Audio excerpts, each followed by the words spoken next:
नमस्कार विद्यार्थियों, आप सभी का आपके अपने YouTube चैनल आरपीएससी विद नवीन सैनी में स्वागत है।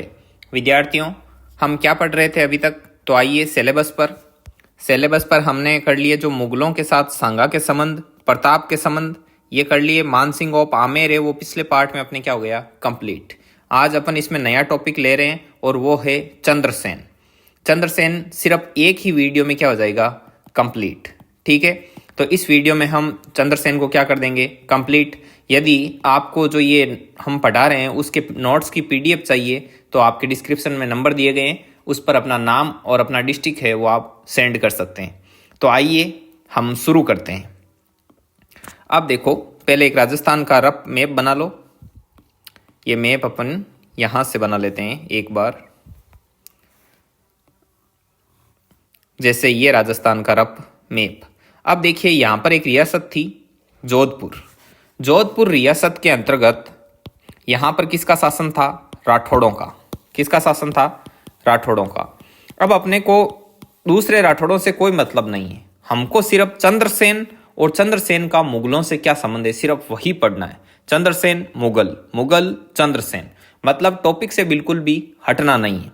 लेकिन मैं आपको चंद्रसेन तक ले जाऊंगा तो पहले मैं आपके थोड़ी सी भूमिका तैयार करूंगा।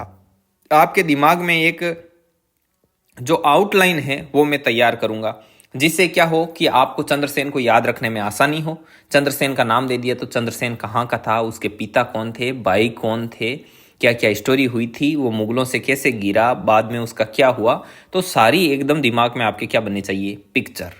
तो आपके दिमाग में मैं पहले पिक्चर क्रिएट करता हूँ और आपको लिखना कुछ है नहीं, नोट्स में अटकाने की कोशिश मत करना। रफ कॉपी में ऐसे चिन्ह सिंबल बनाने की कोई ज़रूरत नहीं है, सब कुछ आपको लिखा हुआ अच्छे से मिलेगा।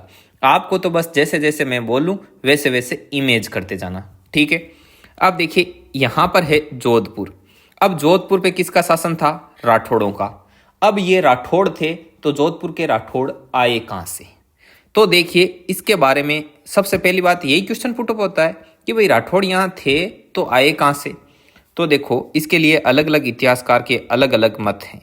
मूर्णोत नैणसी बताता है कि जो ये राठौड़ थे, ये राठौड़ कन्नौज का जयचंद गहड़वाल। तो जयचंद गहड़वाल के बारे में आपने सुना होगा। आपने यदि पिछले सारे वीडियो देखे हैं तो मैंने अजमेर के चौहान पढ़ाए, तब मैंने बताया था ना, ये संयोगिता के पिताजी कन्नौज के शासक, कन्नौज के थे ये जयचंद गहड़वाल, तो वहां के हैं ये। ठीक है, अब 1191-92 के युद्ध में जब पृथ्वीराज चौहान को पराजित करता है मोहम्मद गौरी, बताते हैं कि उसके बाद में जयचंद गहड़वाल पर आक्रमण किया, कन्नौज पर, और यहाँ से गहड़वाल क्या हो गए, समाप्त हो गए। तब बताते हैं कि इसी जयचंद गहड़वाल का कोई पोता था, उस पोता था। ठीक है, उस पोते का मैं आपको नाम भी बताऊंगा, तो यहाँ लिख देते हैं पौत्र। तो इस जयचंद गहड़वाल के पौत्र ने इस जो ये राठौड़ राजवंश था यहाँ पर, इसकी क्या रखी थी, नींव रखी थी, ऐसा भी सुनने में आता है। और इस पोते का नाम क्या था, इस पोते का नाम था राव सिंहा। ये कन्नौज शासक जयचंद गहड़वाल का क्या था, पुत्र था। बताते हैं कि इसका जो शासन काल है वो 1240 से 1273 ईस्वी तक है। ठीक है, और मूर्णोत नैणसी बताता है कि जयचंद गहड़वाल के इसी पोते राव सिंहा ने यहाँ पर राठौड़ राजवंश की क्या रखी, नींव रखी। मतलब जो राठौड़ हैं वो जयचंद गहड़वाल के वगैरह हैं, वो इनके क्या हैं, राठौड़ों के पूर्वज हैं। इसीलिए राव सिंहा को इन राठौड़ों का मूल पुरुष या फिर क्या कहते हैं, आदि पुरुष कहते हैं। आ गई बात समझ में, आदि पुरुष। एक फैक्ट तो एक इतिहासकार तो यह मानता है कि भाई राठौड़ यहां से आए और ये बात थी। दूसरे इतिहासकार जो हीराचंद ओझा हैं, ओझा क्या बताते हैं, ओझा बताते हैं कि यूपी में एक जगह है बदायूं, कि ये राठौड़ है वो कहाँ से आए थे, यूपी के बदायूं से। और देखिए, और जो अन्य इतिहासकार हैं वो ऐसा बताते हैं कि जो ये राठौड़ थे, ये दक्षिण में एक जाति थी राष्ट्रकूट। यह राष्ट्रकूट लोग हैं, ये दक्षिण से आए हैं, और यही राष्ट्रकूट नाम अपभ्रंश मतलब समय के साथ विकृत होता होता क्या हो गया, राठौड़ हो गया। तो ऐसा भी बताते हैं लोग। ठीक है, इतिहासकार। तो तीनों जो ये दो इतिहासकार मेन और शेष इतिहासकारों का मत आपने देख लिया। तो ले देख के बात यह है कि कहीं से भी आए हों, यहां पर क्या आ गए, राठौड़। अब इन राठौड़ों का क्या होता है, इनके बारे में मैं आपको बता दूं। अब देखिए, हमको सीधा चलना है चंद्रसेन तक, तो अब हम फटाफट चलेंगे, ऐसे नहीं कि बीच वालों का डिटेल से पढ़ने लगे ना, ऐसा बिल्कुल नहीं करेंगे। अब मैं आपको थोड़ा बता दूं कि ये चुंडा था, चुंडा एक चुंडा शासक था। चुंडा का बेटा था रणमल, रणमल का बेटा था जोधा, और जोधा का बेटा था बीका। ठीक है, ध्यान से समझना, ऊपर वाली स्टोरी समझ में आ गई। अब देखो एक सेकंड, ये राजस्थान का मैप, जहां कहीं से भी आए हों, लेकिन यहां आकर राठौड़ क्या हो गए, बस गए। लेकिन राठौड़ों की कोई मेन राजधानी नहीं थी, वो कभी यहां आसपास के गांवों को ही क्या बनाते गए, राजधानी बनाते गए।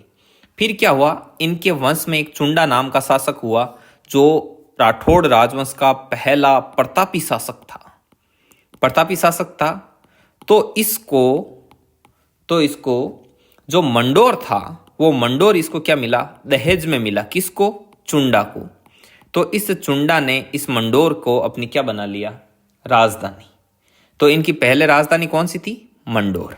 आगे बात समझ में कि भाई जब जोधपुर तो बाद में बसेगा, अभी जोधा के समय, अभी इनकी राजधानी, जैसे ही चुंडा प्रतापी शासक था, इसने मंडोर में, यहाँ ये मंडोर है, इसको दहेज में मिला, और दहेज में मिलते ही इसने मंडोर को क्या बना ली, राठौड़ों की यहाँ की राजधानी। इसके बाद में रणमल आता है, रणमल हंसाबाई, वो आपको पता ही है, जब मेवाड़ और वो मुगलों के साथ, दिल्ली सल्तनत के साथ संबंध पड़ रहे थे, तब हमने रणमल के बारे में पढ़ा था। अब देखो, उसका बेटा जोधा हुआ था। ठीक है, अब इस जोधा का टाइमिंग पीरियड आपको बता दूं, इसका टाइमिंग पीरियड है 1438 से लेकर 89 तक। ठीक है, तो इसने 1438 से 89 के बीच में 1459 ईस्वी में जोधपुर बसाया। ठीक है, जोधपुर बसाया। अब इनकी राजधानी आगे जाकर फिर जोधपुर होगी, फिर ये जोधपुर को राजधानी बनाएंगे। तब तक यहां से लेकर यहां तक राजधानी कौन सी रही, मंडोर रही। अब देखो, ये जोधा है, जोधा का बेटा था बीका। अब बीका को लेकर भी स्टोरी आती है, आपने सुना होगा, जब ये बीकानेर वगैरह बसाएगा। ठीक है, तो इसमें ऐसा बताते हैं कि एक बार दरबार में बैठे थे ये बीका, और इसके जो चाचा था, ये चाचा के साथ बैठा था और बातें कर रहे थे। तब बताते हैं कि जोधा ने ऐसे टोंट मार दिया कि बातें तो ऐसे कर रहे हैं जैसे चाचा और भतीजा है वो कोई नई रियासत बनाएंगे। तब बताते हैं कि इस बात से ये विचलित हुआ, और इतना मतलब ये मन में इसने ठान ली कि इसने नई रियासत की स्थापना कर दी। तो ऐसा भी सुनने में आता है, इतिहासकार बताते हैं, मैं मेरे मन से नहीं बता रहा हूँ ना, पहले ही बता दूँ। तो ये बीका क्या करता है, फिर जाता है और बीकानेर की वो स्थापना वगैरह होती है, वो स्टोरी अलग है, आप एक बार के लिए समझ लीजिए। अब देखो, राठौड़ हैं, तो इन राठौड़ों की शाखा कौन कौन सी है, थोड़ा सा दिमाग में आउटलाइन बन जाए कि राठौड़ कहाँ कहाँ कैसे कैसे थे। तो देखो, एक तो राठौड़ यहाँ थे ही जोधपुर में। अब इन राठौड़ों में से ही निकल कर ये बीका जाएगा और बीकानेर बसा देगा। ठीक है, और एक रियासत और थी, किशनगढ़। तो ये राठौड़ों की क्या थी, शाखाएं थी। आ गई बात समझ में। अब आगे चलते हैं, आगे बढ़ते हैं। तो ये क्या हुआ, अभी तक मैंने आपको क्या समझाया, मैं चंद्रसेन तक पहुंचने से पहले ये बातें आपको क्यों बता रहा हूं, ये स्टार्टिंग है, इससे आपके दिमाग में आउटलाइन क्रिएट होगी। ठीक है, तो ये हमने समझ लिया। अब नेक्स्ट पेज पर आइए। अब यहां से हम सीधा ही कहां चलेंगे, चंद्रसेन के पास। देखिए, एक शासक था राव गांगा। राव गांगा का टाइमिंग पीरियड बता दूं, 1515 ईस्वी से लेकर 1531 ईस्वी तक। ठीक है, उसके बाद में आता है मालदेव। ठीक है, मालदेव, ये मालदेव है, इसने क्या किया था, इसको बहुत ही जल्दी थी राजा बनने की, और उससे ऐसा लगता था कि ये गांगा है ना, वो मुझे क्या नहीं बनाएगा, राजा नहीं बनाएगा। तब बताते हैं कि इसने अपने पिता की क्या कर दी थी, हत्या कर दी थी। इसलिए इसे मारवाड़ का पितृहंता कहते हैं, मारवाड़ का पितृहंता, राठौड़ों का पितृहंता। तो और एक अपने मारवाड़ में और हुए हैं, आपको पता हो, अजीत सिंह था। अजीत सिंह का बेटा कौन था, बख्त सिंह। अजीत सिंह का बेटा था बख्त सिंह। इस बख्त सिंह ने भी अपने पिता अजीत सिंह की क्या कर दी थी, हत्या कर दी थी। ठीक है, ये याद नहीं रखो तो भी चलेगा, ऐसे ही बता दिया, बीच में आ गया तो। ये थे मारवाड़ का, इसे मारवाड़ का क्या कहते हैं, पितृहंता। और क्या है इसके बारे में, ये आपको एक बार मैंने राणा सांगा पढ़ाया था, तब मैंने बताया ना खानवा का युद्ध हुआ, तो 1527 वाले उस युद्ध में सांगा की ओर से लड़ने के लिए मालदेव भी जाता है। गंगा है वो उस समय किसको भेजता है, मालदेव को भेजता है। ठीक है, अब देखो जब इसको ऐसा लगा, इसने अपने पिता की हत्या कर दी, अब इसको लगा कि पीछे विद्रोह होगा, तो ये बताते हैं कि ये सोजत पाली में अपना क्या करवा लेता है, राज्याभिषेक। यहाँ नहीं रहता, फिर उधर चला जाता है मार मूर के, और उधर सोजत पाली में क्या करवा लेता है, अपना राज्याभिषेक करवा लेता है। और इस मालदेव की खुद की मृत्यु कब होगी, 1562 ईस्वी में। अब देखो इससे बढ़ो आगे, इससे आगे कौन है, इससे आगे हैं इसके बेटे। ठीक है, मेनली इन 4 बेटों के बारे में। अब यहां पर मैं आपको पूरी स्टोरी बताऊंगा। एक तो था इसका बेटा राम सिंह, एक इसका बेटा उदय सिंह। उदय सिंह कौन सा, मोटा राजा उदय सिंह, यही जिसने ये मोटा राजा उदय सिंह होगी, इसकी बेटी होगी जो जोधाबाई, वो जोधाबाई जहांगीर से शादी करेगी, और जहांगीर और जो जोधाबाई थी इनकी जो संतान खुर्रम होगी वो भविष्य में सांझा के नाम से जानी जाएगी। पता चल गया ना, ये मोटा राजा। और ये है चंद्रसेन, चंद्रसेन, और एक था रायमल। अब देखिए इनके बारे में इंटरेस्टिंग स्टोरी बताते हैं। ये चंद्रसेन है ना, ये 6ठे नंबर पर था, भाइयों में कितने नंबर पर था, 6ठे में।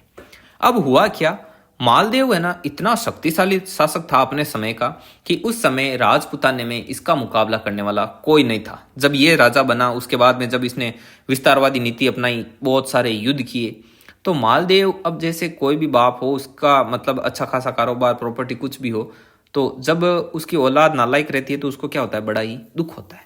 वही कंडीशन इसके साथ थी। मालदेव को ऐसा लगा कि बड़े बेटे 2 हैं, ठीक है, 7वें 6ठे नंबर पर ये आता है, रायमल वगैरह और भी थे। मेनली इन 4 के बारे में इनका रोल है इतिहास में। तो बताते हैं कि बड़े तो और हैं लेकिन सारे के सारे क्या हैं, नालायक हैं। इसको सिर्फ कौन ही अच्छा लगता था, कौन लायक लगता था उत्तराधिकारी के रूप में, चंद्रसेन। चंद्रसेन लगा और इसने इसे राजा घोषित भी कर दिया। राजा घोषित कर दिया कि भाई अब मेरे बाद में उत्तराधिकारी कौन रहेगा, चंद्रसेन रहेगा। तो इससे इनके बीच में क्या हो गई, खलबली हो गई। फिर बताते हैं कि 1562 ईस्वी में इतना बोल के ये मालदेव तो लुढ़क गए, और 1562 ईस्वी में कौन राजा बना, चंद्रसेन। और चंद्रसेन का जो शासन है वो कितने साल चला, 1581 ईस्वी तक। अब हुआ क्या, चंद्रसेन बन गया राजा। अब बड़े वाले भाई वगैरह नाराज हो गए। अब बताते हैं कि अब ये राजा बन गया तो शेष लोगों को क्या देंगे, जागीरें देंगे। तो बताते हैं कि राम सिंह को तो दी गुंदोज की जागीर, मोटा राजा उदय सिंह को दे दिया फलोदी, और रायमल को दे दिया सिवाना। ये रायमल वही है, इसका बाद में मैं एक बेटे का जिक्र करूंगा, इसका बेटा था कल्ला रायमल। अभी उसके बारे में भी आपको जानकारी देंगे, कल्ला रायमल। अब हुआ क्या, अब बेटे बेटों को इनको ऐसा लग रहा था कि यार वो छोटा था, वो बन गया राजा, बन गया राजा बन गया। तब बताते हैं कि जैसे 1562 ईस्वी में तो ये राजा बना, और उसके 2 साल बाद ही 1564 ईस्वी में राम सिंह ने खुल्लम खुल्ला क्या कर दिया, विद्रोह कर दिया। विद्रोह कर दिया कि भाई नहीं नहीं ये राजा नहीं, खुद राजा बनने के लिए आतुर हो रहा था। तो लेकिन अब इनके ये तो जागीर है, इनके पास छोटी छोटी टुकड़ी है, कितने एक आदमी सैनिक है, और इसके पास पूरी की पूरी है सेना जितनी भी है।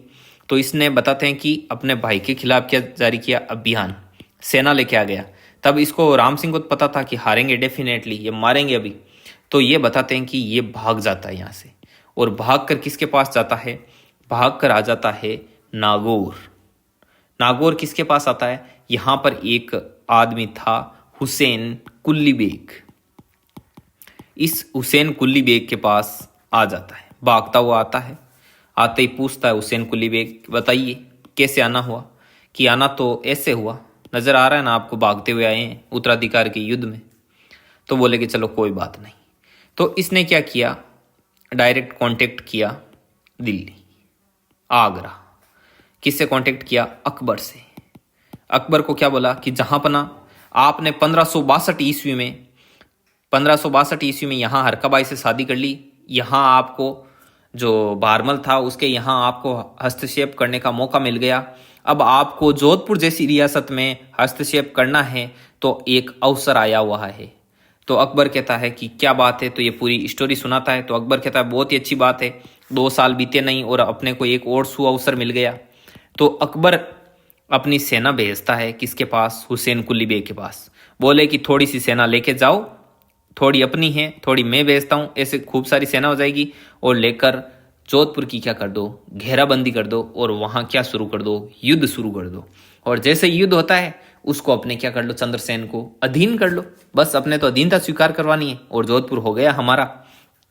तो ये बात सोचकर अकबर भेजता है सेना, ये सेना लेके जाते हैं, बताते हैं युद्ध होता है, लेकिन चंद्रसेन यहाँ से युद्ध में से निकलकर साइड में चला जाता है। किस साइड जाता है, बताते हैं कि जो भादरा जून वगैरह उस साइड जाता है।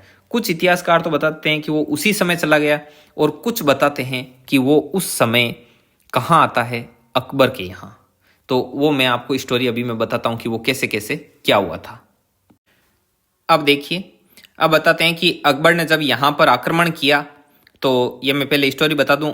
आक्रमण किया, आक्रमण करने पर 1564 ईस्वी में ही जोधपुर पर किसका अधिकार हो गया, अधिकार हो गया अकबर का।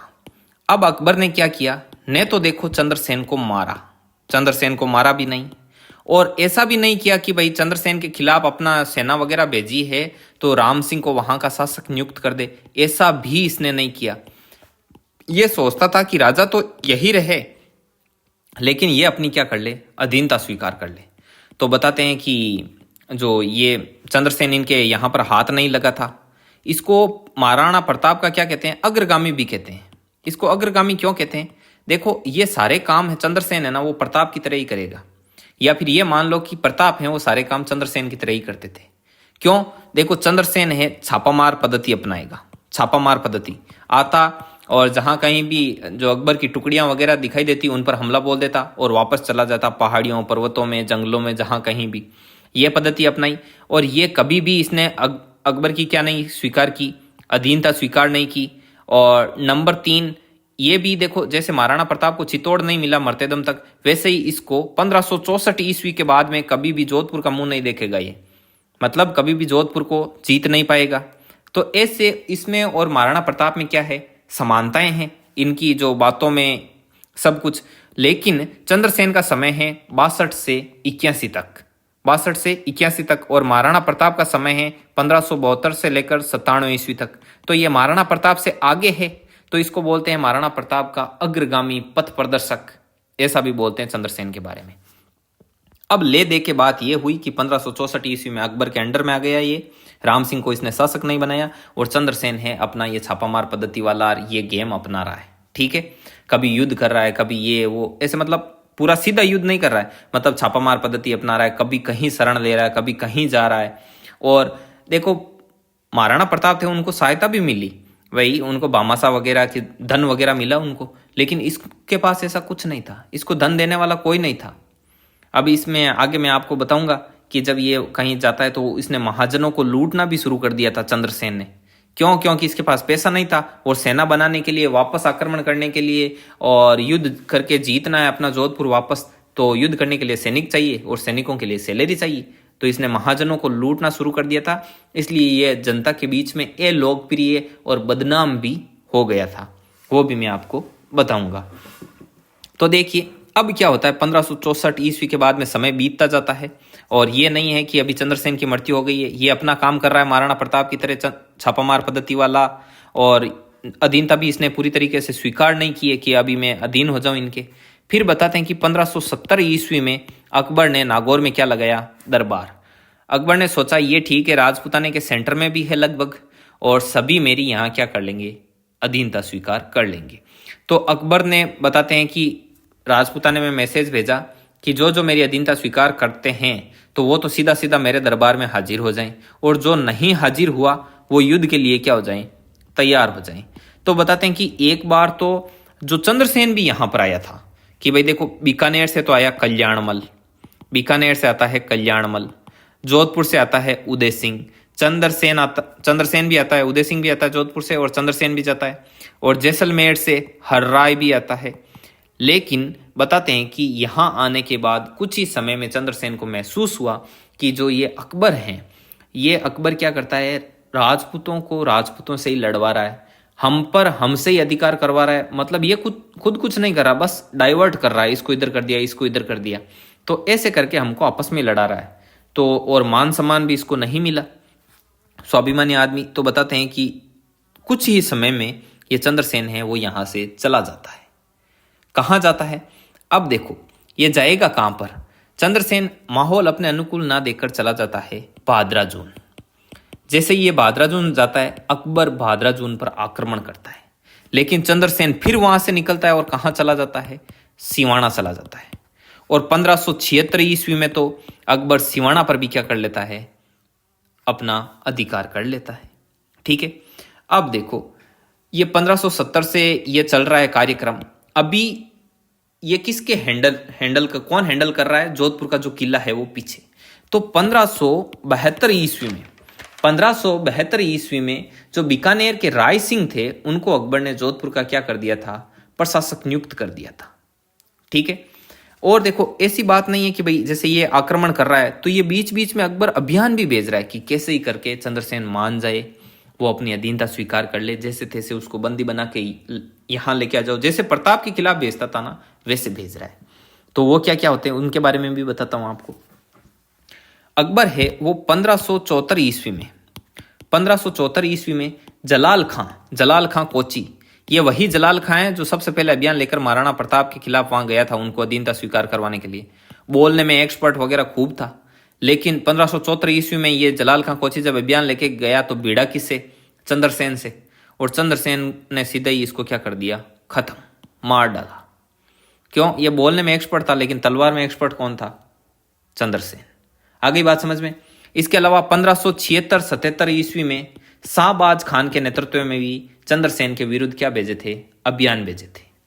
तो ये चीज थी। और यहां पर क्या क्या इंपॉर्टेंट है बताते हैं कि चंद्रसेन है जब महाराणा प्रताप का क्या हुआ? राज्याभिषेक हुआ था।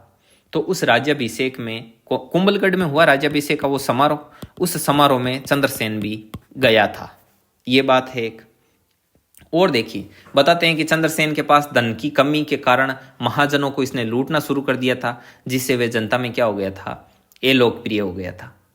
ये चीज है। एक चीज और बताता हूं जोधपुर के बारे में कि 1581 से लेकर 83 ईस्वी तक 1581 से लेकर 83 ईस्वी तक जोधपुर को खालसा घोषित किया गया था। खालसा मतलब उस समय कोई नाम का भी राजा नहीं है।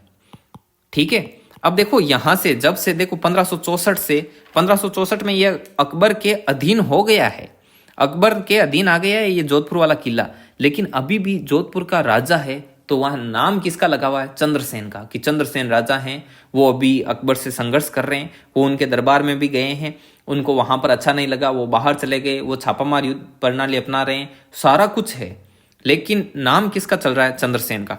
1572 ईस्वी में जो ये बीकानेर वाला था राय सिंह, इसको यहाँ का क्या बना दिया?